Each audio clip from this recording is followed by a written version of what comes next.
臣发现射中郡主的那支箭矢上虽然无毒，但却涂了一种复合的药汁。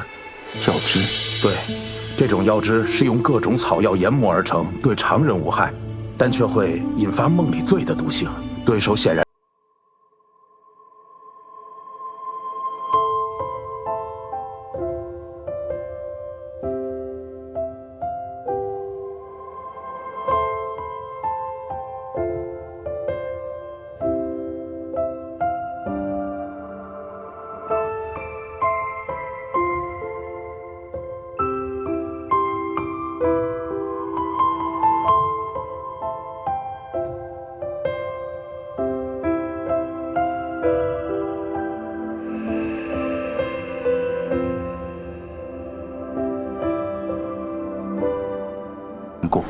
贫道虽有法一世，但却少了一味草药。究竟是什么奇珍异宝，竟让大师都未曾寻到？隐烟花不仅稀有，还极难寻觅。这种草药虽然对生长环境不苛刻，但实在长得太过普通。不开花时与路边野草无异，开花后虽能辨认，但又和野花太过相像。最重要的是，隐烟花花期不定，只有在开花时采摘，才能保持药性。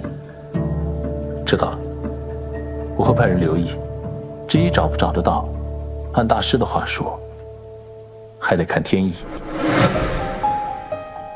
命定之人吗？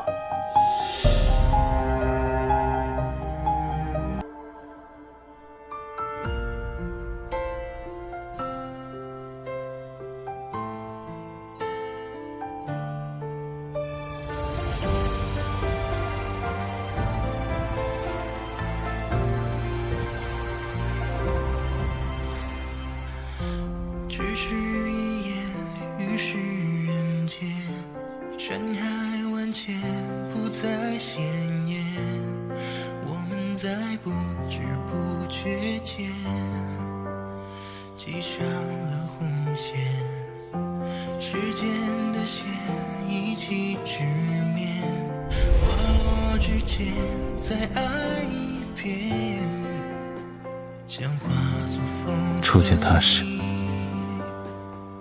我只觉得他的气息能让我安定。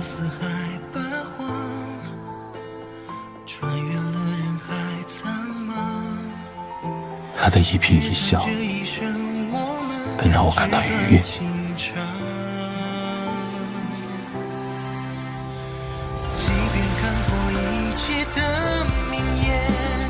与他相处时，我方才觉得如同寻常人一般，十分自在。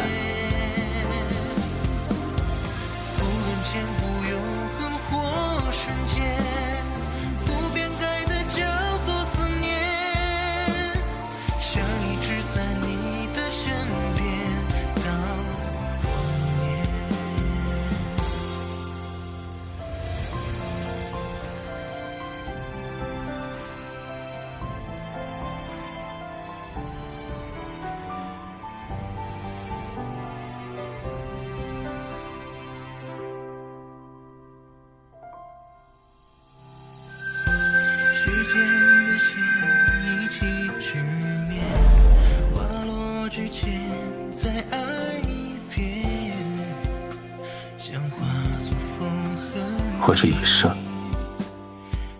都在被放弃，被父后放弃，被母后放弃，被陈国公府放弃。我早就习惯了，在关键时刻作为一个牺牲品被人放弃。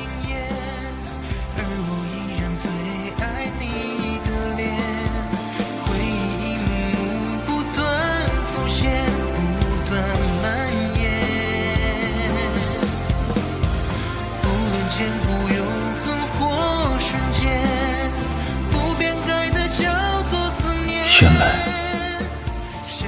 我也可以是不被放弃，是可以被人坚定选择的。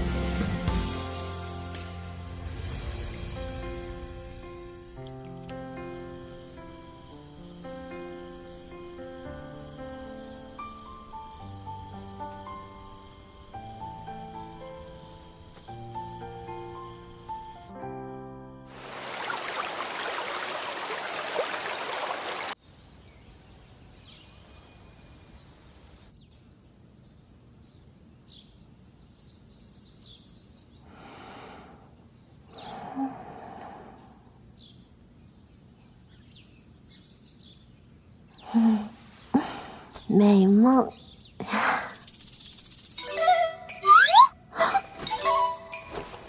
你怎么进来的？翻墙进来的。啊？梅子。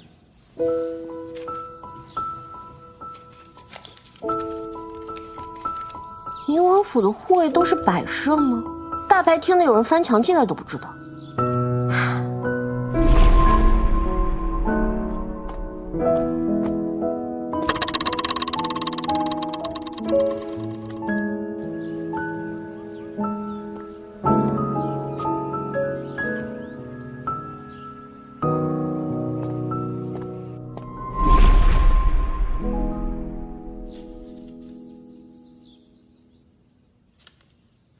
小美呢？那丫头又被你收买了。你这婢女还挺机灵，挺有眼力劲儿的。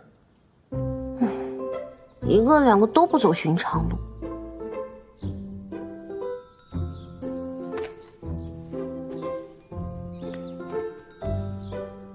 怎么了？毕竟是第一次坠入爱河嘛，人家着实没有什么经验。什么？哎，你还没谢我呢。多谢月溪郡主救命之恩，小生无以为报。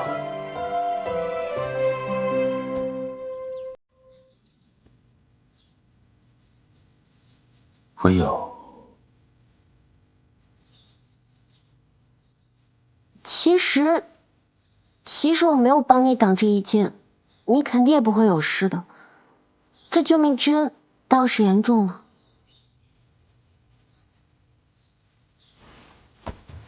那可不行，这可是实打实的救命之恩。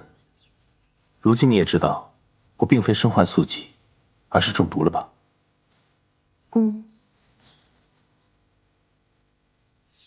月溪郡主昏迷前，无意从密林中的地上连根抓起了一株野花，发现竟是我们一直寻而不得的隐颜花。哇，这是神之手吧？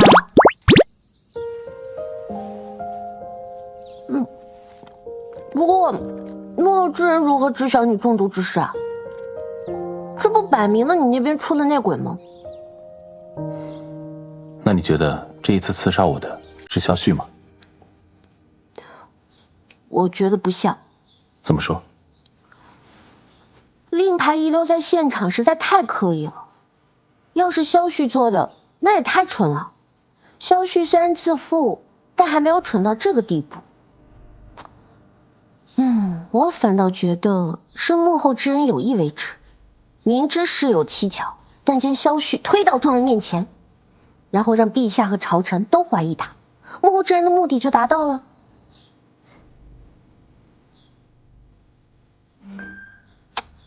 讲真哦，要不是知道这场刺杀是真的，我都怀疑是你做的。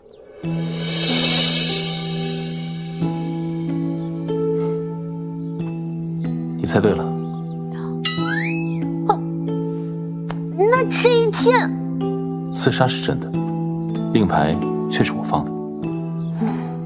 都被你沏岔气了，疼死我！扯到伤口了，看看。我没事，我开玩笑的，我已经好了，真的。好。不过你什么时候放的？怀留在解决案中的弓箭手时，放在一个为首的弓箭手身上。萧旭现在被直接怀疑成幕后凶手，令牌遗落在现场，其他人也难免会怀疑是否有人在栽赃嫁祸。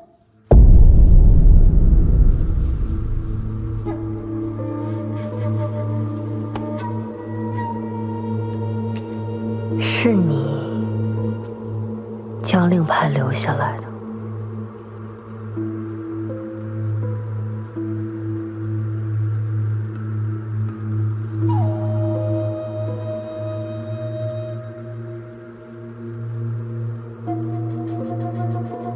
你为何总是不信我？本宫只是不相信任何人罢了。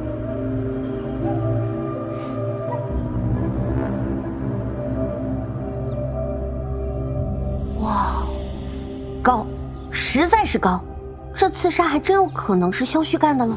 你收的这一剑，必须让幕后之人付出代价。这话说的，跟个终极大反派似的。不过这世纪大乱斗的时候，反派们也都顾不上我了吧？我怎么觉得你心情好像挺不错？知道幕后凶手当然高兴了。不过你是有多招人恨啊？那两人居然不约而同的都想取你性命。所以要多谢月溪郡主，若不是你舍命相救，恐怕我已经命丧魂销于此。好说好说。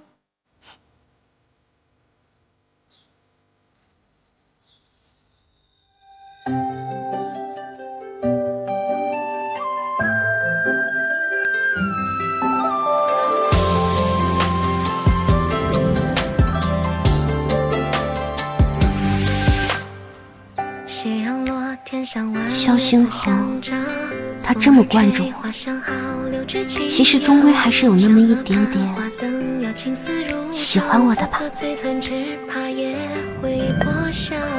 抬头望萤火飘，心会交加，垂手看他轻笑，模样正巧，胡青草在耳边几句悄悄，纷乱了心跳。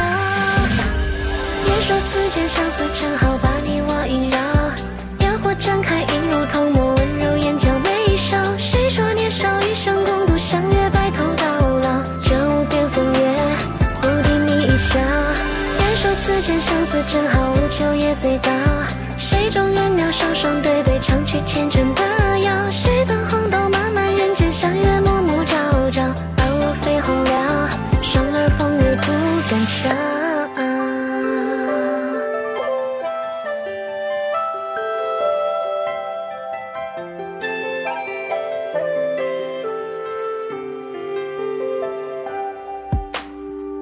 谁让我天上弯，月色相照，风儿吹，花香好，柳枝轻摇。小河畔花灯摇，青丝如潮，此刻最惨，只怕也回报。不是说微园不是皇家重大活动不开园的吗？微园本就是我的私人之地，你想来的话，随时都可以。你今天怎么想带我来这里啊？怎么？你可以跟河楼彻逛街，就不能同我一起逛微园？你这话说的不至于哈。这大佬怎么又攀比上了呢？太子殿下是不是有话想对我说？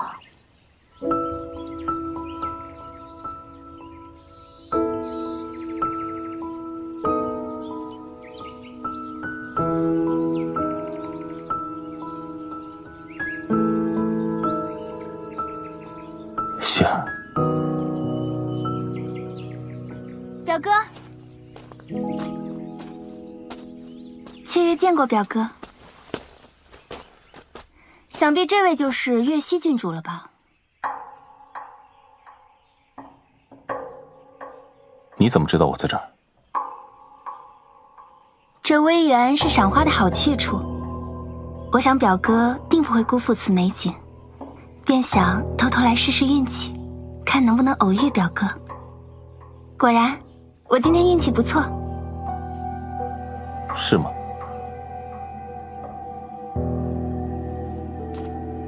听闻郡主在秋寿时曾救下表哥的性命，今日一见，郡主果然乃倾国之姿。雀月在此谢过郡主对表哥的救命之恩。我救下萧星恒，要他一个表妹谢什么谢？敢问小姐贵姓啊？忘了向郡主介绍，我姓白，名雀月，是殿下的表妹。叔公怜我自幼丧父，便将我接来郑国公府娇养。原来如此，我看你能随意进出太子私园，还以为小姐姓萧呢。郡主说笑了。主子，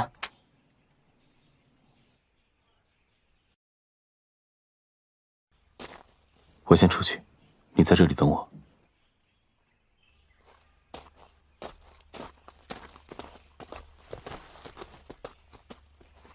郡主是想当太子妃吗？与你何干？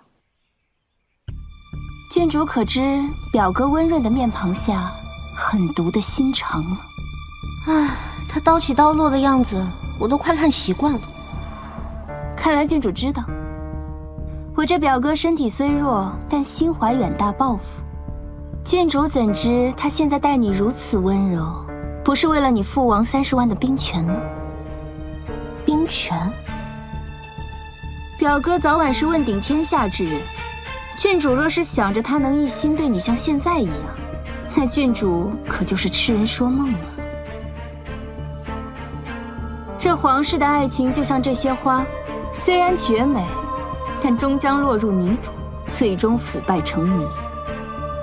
届时，表哥手握兵权，昔日的感情也将冷淡，而宫里的人也会越来越多。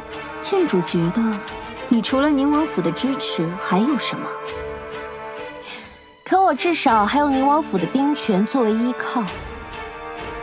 白小姐有什么？镇国公府这一带没有女孩，我自9岁起被叔公接来府上教养，一直以来就是为了以后当表哥的正妻所存在。表哥回来后，叔公一直想修复跟表哥的关系，表哥娶了我，就可以得到镇国公府的全力支持，是吗？我先知郡主救了表哥一命，表哥也有益于郡主，我甘愿将这正室之位让出。郡主也知道，表哥今后可能不止你一人，与其让那些不知深浅的女子得利，不如让我成为白家和表哥之间的羁绊。相信我，我会帮你扫除一切你不能出手的障碍，成为你坐稳正宫后位的绝佳助力。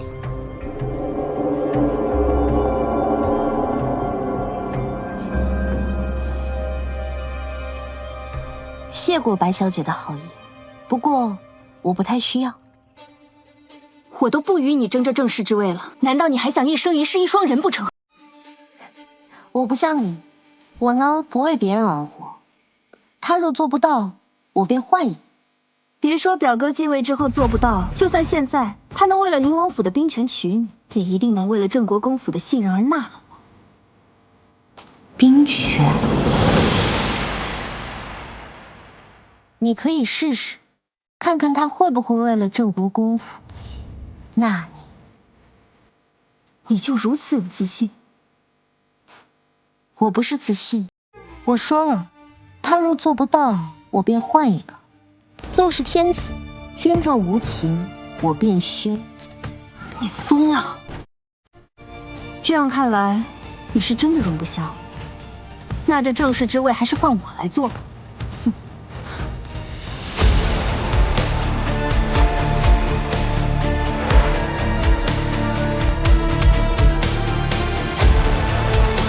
司马，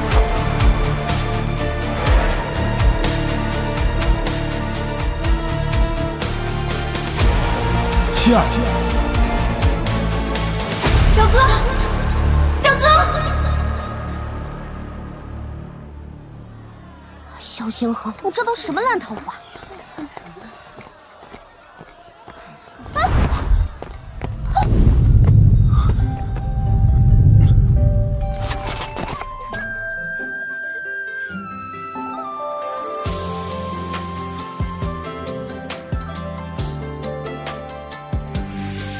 扭到了。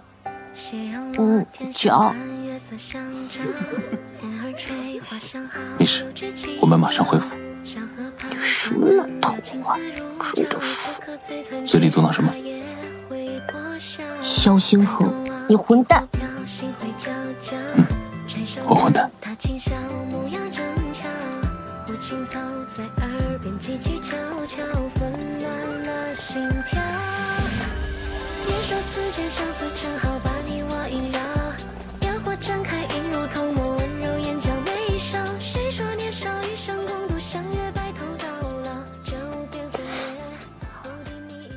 这里疼吗？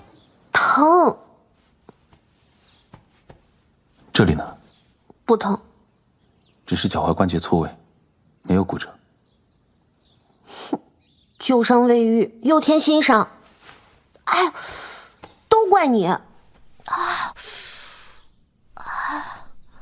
怪我，不该留你一个人在那儿的。是不是白雀又跟你说了什么？你那个好表妹，不知道从哪听来的消息，以为我们俩在要联姻，估摸着是想清除我这个障碍。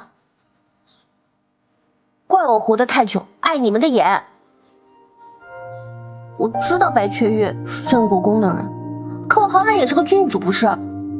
这面子，武宁王府肯定是要找回来的。别说我不给你面子。你放心，这件事我一定会给你个交代。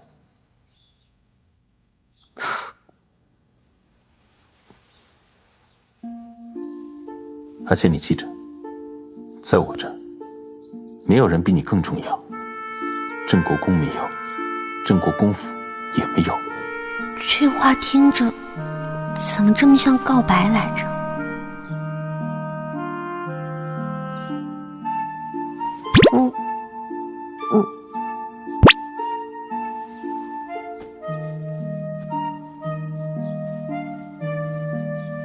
轻点儿。疼了？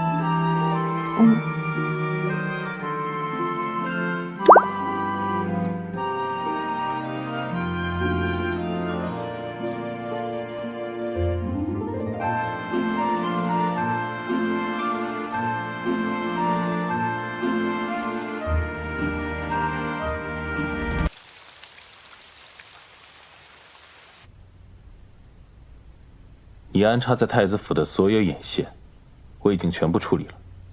之前一个不动，是看在舅舅的面子上，但是你不该将我的行程告诉白雀玉，还给了他不应该有的妄想。你就是这么跟你外祖父说话的？正是因为你是我的外祖父，我还能站在这里跟你说话。翅膀硬了是吧？为了个女子，深更半夜来质问你的外祖父？是我直言，他可比你重要多了。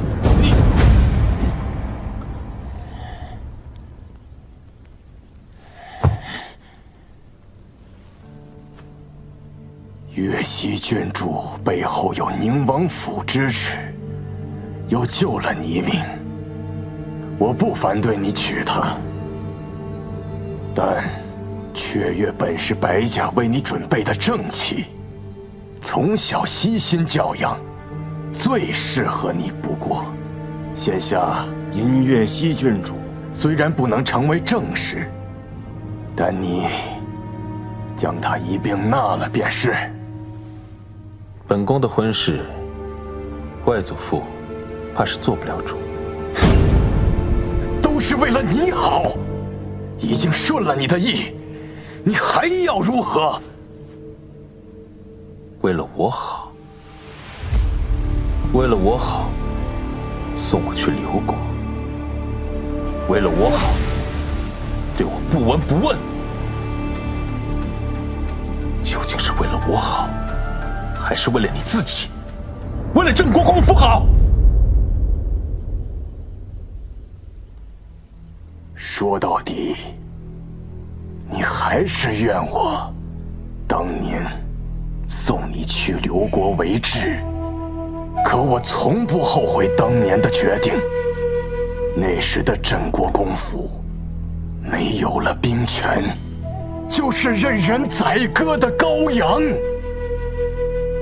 是，牺牲一个外甥，减淡了圣上对你的猜忌，换来了镇国公府多年的安稳。这确实是一笔不错的交易。可是，母后的死，你也不后悔吗？你母后太过柔弱，她不适合那个尔虞我诈的地方。他不适合，别忘了，是你亲手将他送到那个吃人的地方。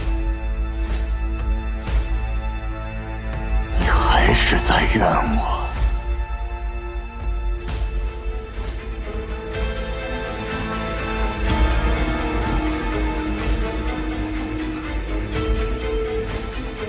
少时养过，但现在我不愿了。如果你害怕我因此报复郑国公府，那你大可放心，只要你郑国公府安分守己，看在母后和舅舅的面子上，您最在乎的那些东西不会改变，郑国公府也会荣光不倒。但是其他的东西你就别想了。白家不会再出一个皇后，皇室也不可能再出一个白家血脉的孩子，你别妄想了。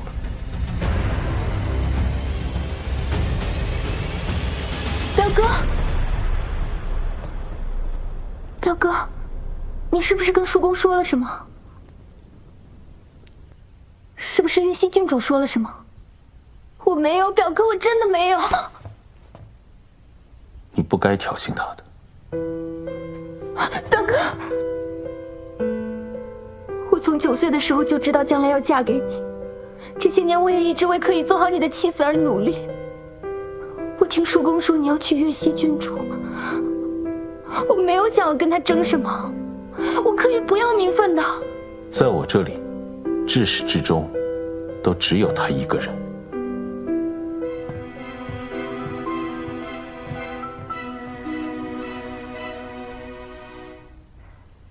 燕姐姐，哎，木木，我听人说太子把魏源封人10里都给封了，还扬言往后只对你一人开放，是真的假的？哼，好你个木木，借着探病的幌子来挖料的吧？燕姐姐，你有所不知，我们京城往事距离萧冠还差点火候。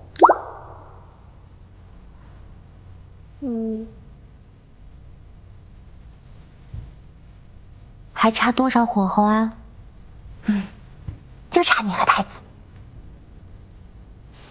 嘿嘿，那你问吧。你喜欢太子殿下吗？你这一上来就整宿命题啊！哎呀，我的好姐姐，求求你了，说嘛，说嘛说嘛。哎呀，萧星恒跟我不一样，他是储君。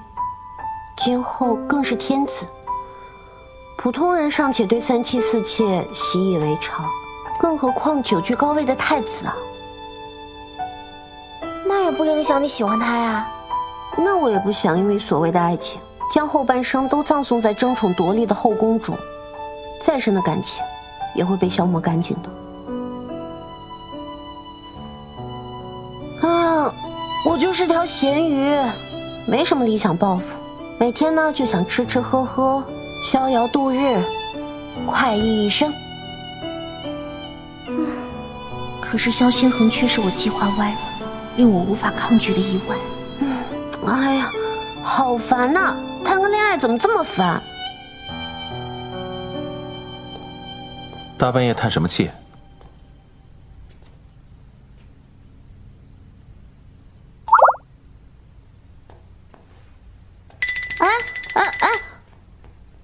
真是个塑料闺蜜。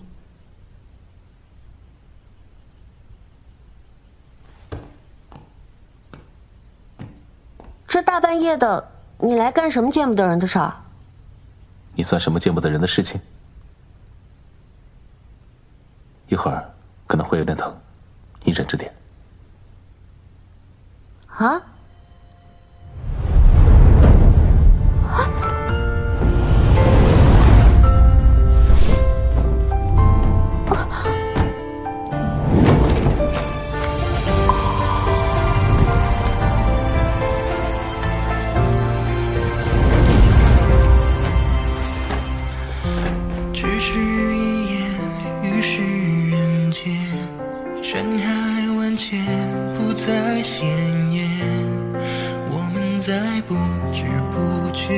萧星恒，你疯了！系上了红线，时间的线一起直面，花落之间再爱一遍，将化作风和你。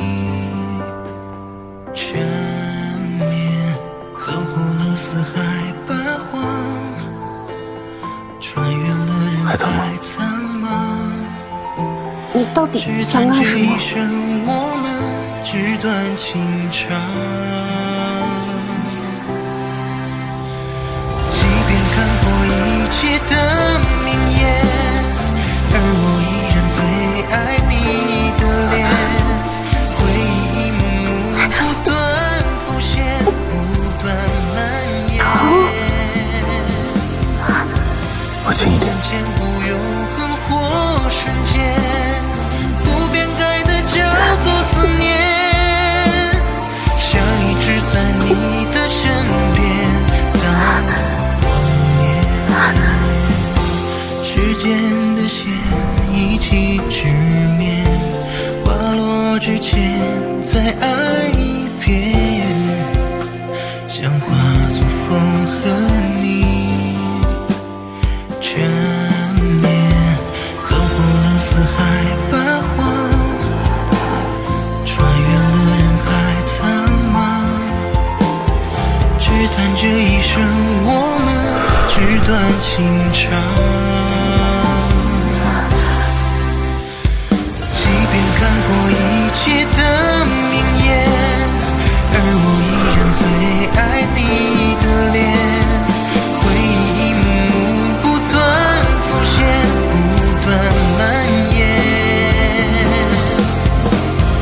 不论前不永恒或瞬间，不变改的叫做思念，想一直在你的身边到忘年。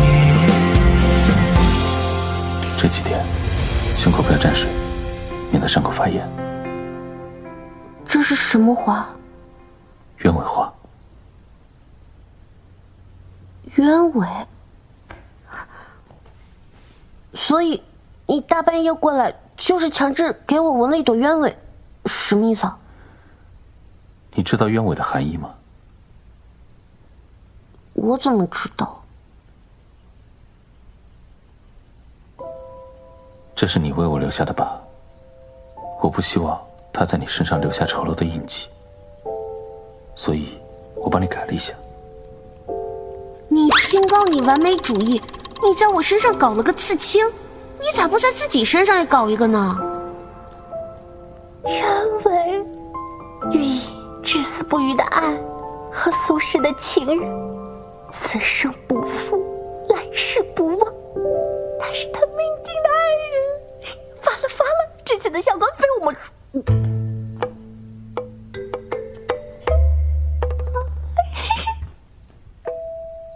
白雀月的事情，我很抱歉，不会有下次了。提他干嘛呀？好好的心情又被破坏了。还有，不要想太多。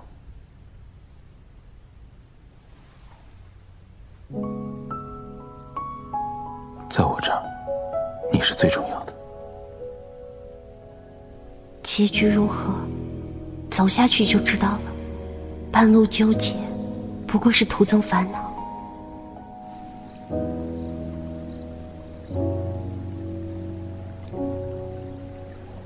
肖星豪，你是从什么时候开始喜欢我的呀？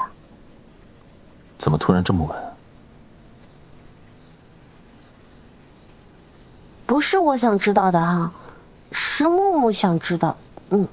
是他想知道。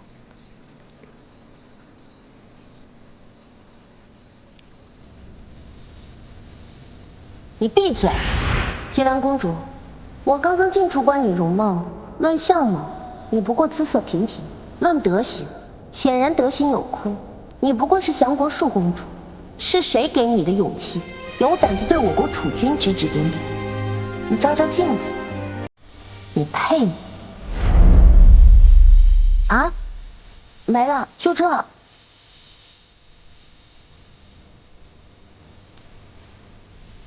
就像文本你被人误会，一点也不难过。突然有人帮你解释，才会觉得委屈。这时候，你就想告诉全世界，你看，其实有人知道，你没有错。肖星豪，你永远胜过别人，至少在我这儿。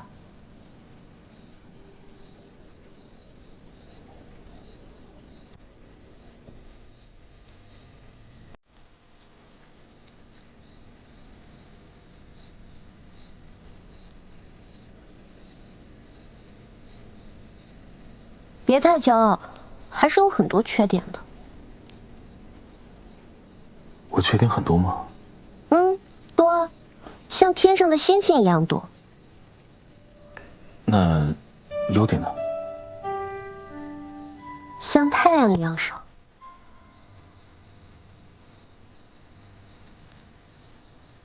那你为什么喜欢我？因为太阳一出来，星星就都没了。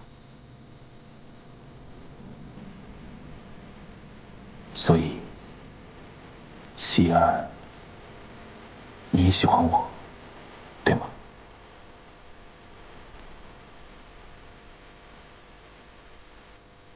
这题超纲了，下次呢？慧苦大师说，明日梦里醉的解药便可以做出来了。明日，那我陪你去啊。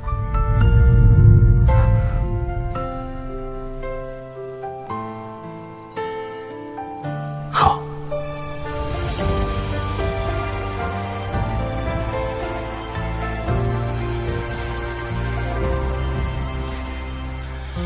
只是一眼你别看我，看星星。山海万千不再鲜艳，我们在不知不觉间系上了红线，时间的线一起直面，花落之间再爱一遍，将化作你看风和你。那是最亮的北斗七星。缠绵走过了四海八荒，穿越你看星星苍茫。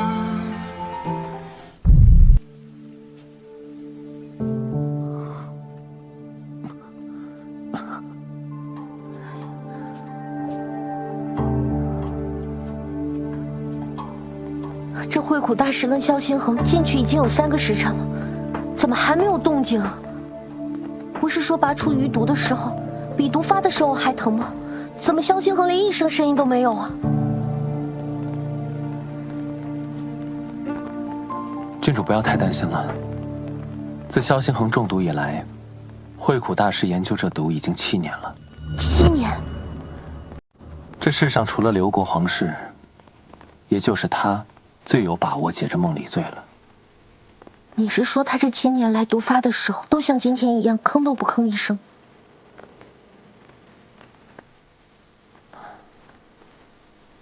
他15岁时第一次解毒，那时候他整个人疼得发抖，身上的汗像从水里捞出来一样，也是没有喊一声疼，没有掉一滴泪。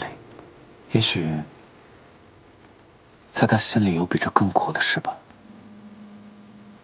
原来在那些我所不知道的日子里，萧星恒的成长如此艰难。他用坚韧从痛苦的泥泞中开出最艳丽的花，才让我看到了今天这般灼灼耀目的模样。原本觉得萧星恒说我的气息能让他安定这种事很扯，但如今我无比庆幸能为他带去一点点的平静，能让他短暂的从这种痛苦中抽离。白雀月的事让郡主受委屈了。世子多虑了，他是他，镇国公府是镇国公府。郡主大度，白雀月我已经为她安排了一门婚事。几日前，她已经被送往冀州出嫁了。镇国公没有意见吗？父亲老了，没有精力操持这些后辈的婚事。这是镇国公府欠张姐的，也是镇国公府欠他。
愿尽我所能。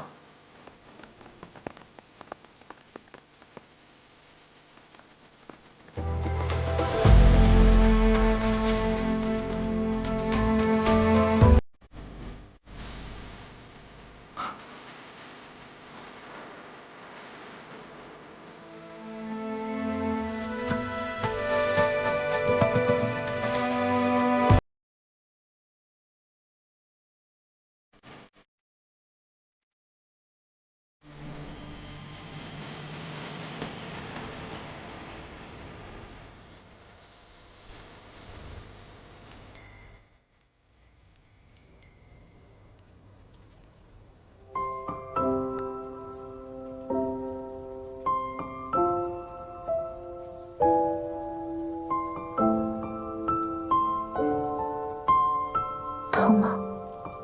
疼吗？已经好久没有人问过我了。恒儿，疼吗？疼。没事儿，以后小心点。来。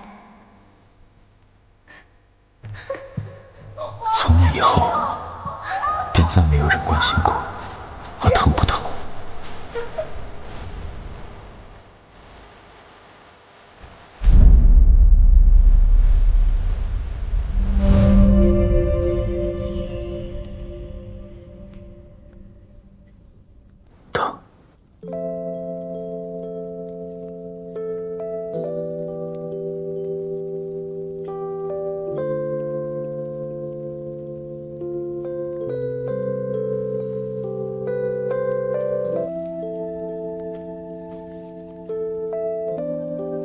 吃块桂花糕吧，吃甜甜的就不疼了。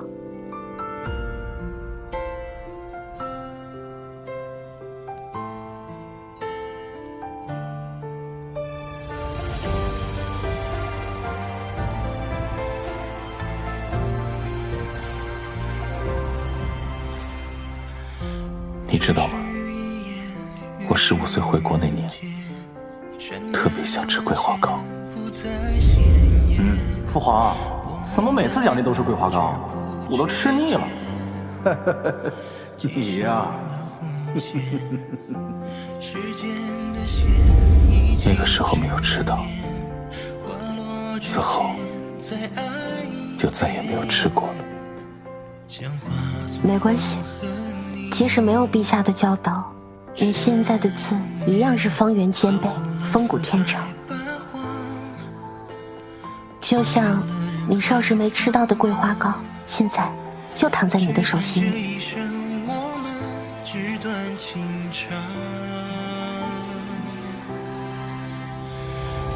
便看过一切的名言，而我依然最爱你的脸。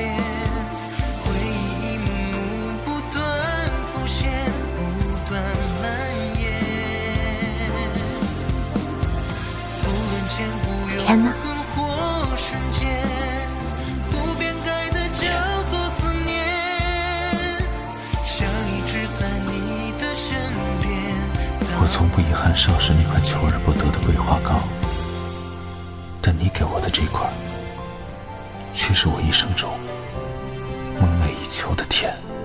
贫道不负所托，殿下梦里醉的余毒已完全拔除干净了，只是这引言花药性之大，尚需泡药浴方可散尽，否则后果不堪设想。之前郡主问过贫道的问题，不知道郡主找到答案了吗？这既定的命运有可能会被改变吗？萧星恒还活着，这不就是最好的答案了吗？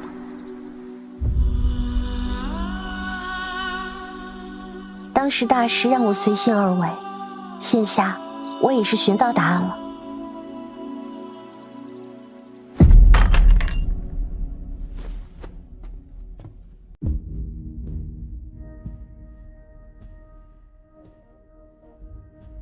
娘娘，可消气了？消气？你还有脸来见我？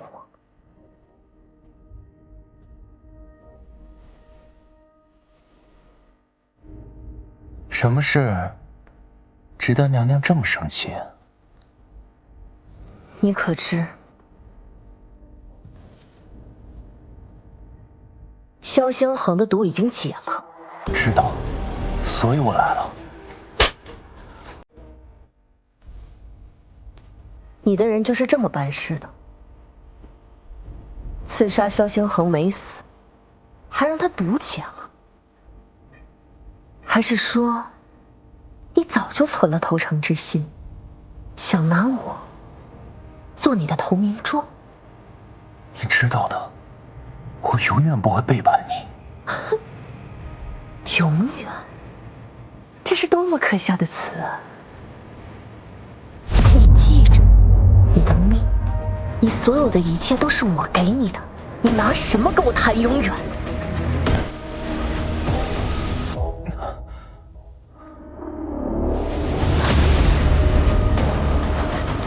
你不敢！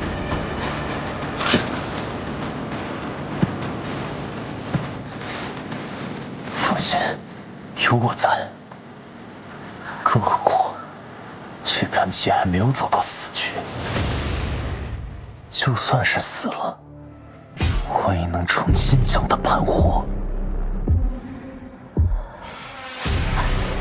你连刺杀萧星恒这么简单的事都做不到，你还能做什么？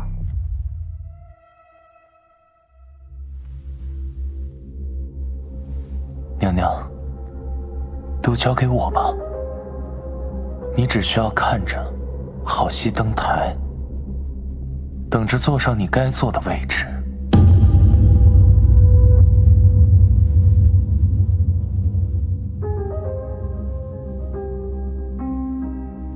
深宫诡谲，皇室无情，我所做的一切，都只不过是为了自保，能在这后宫中有一份依靠。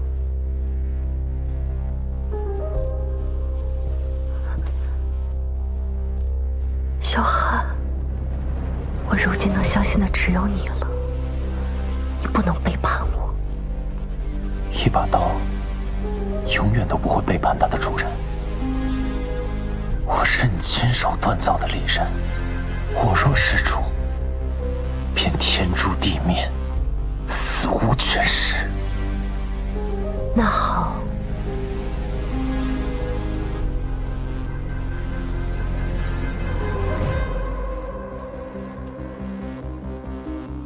那我就再给你一次机会。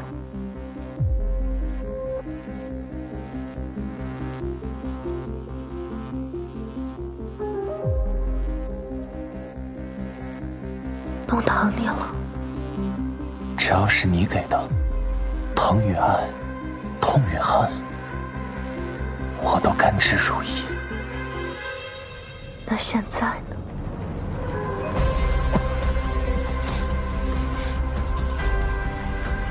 疼吗？疼，疼就对了。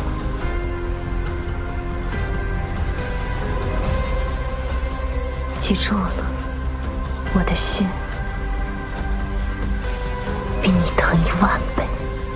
今晚萧星恒毒性散去之时，也是他最虚弱的时候。届时，我定会让娘娘看一出好戏。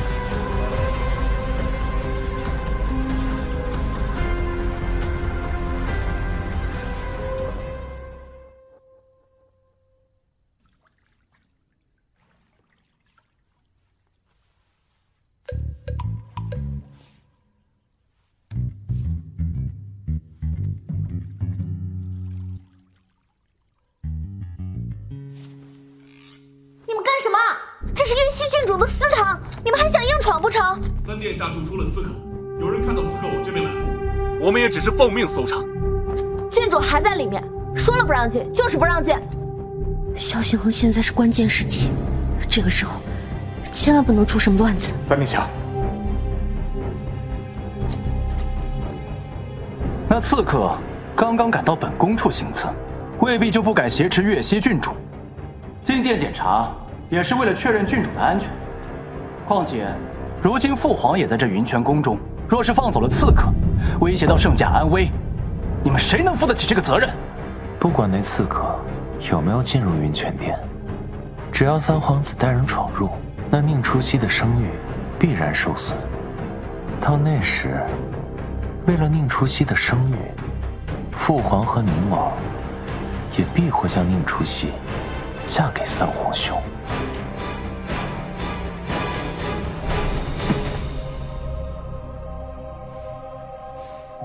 好一个一石二鸟！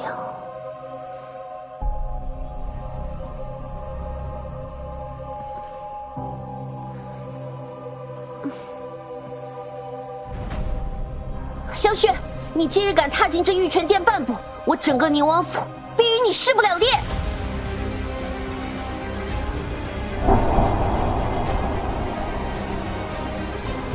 还愣着干什么？万一郡主是在里面被刺客胁迫，才被迫这么说的呢？闪开！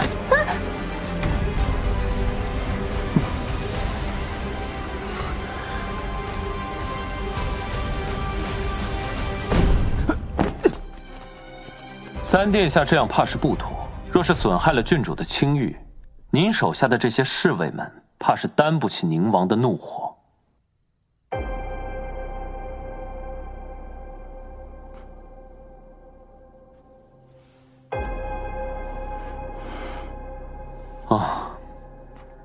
一时情急，末将失礼，还望殿下勿怪。白将军，郡主在里面，要是生命受到威胁，若是出了什么差错，白将军可担得起这个责任？他承担不起，本王承担得起。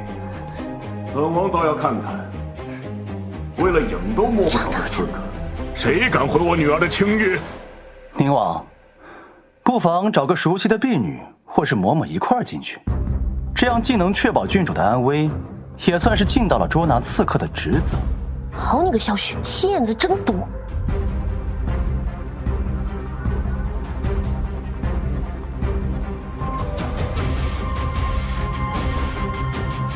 郡主，奴婢带着嬷嬷进来了。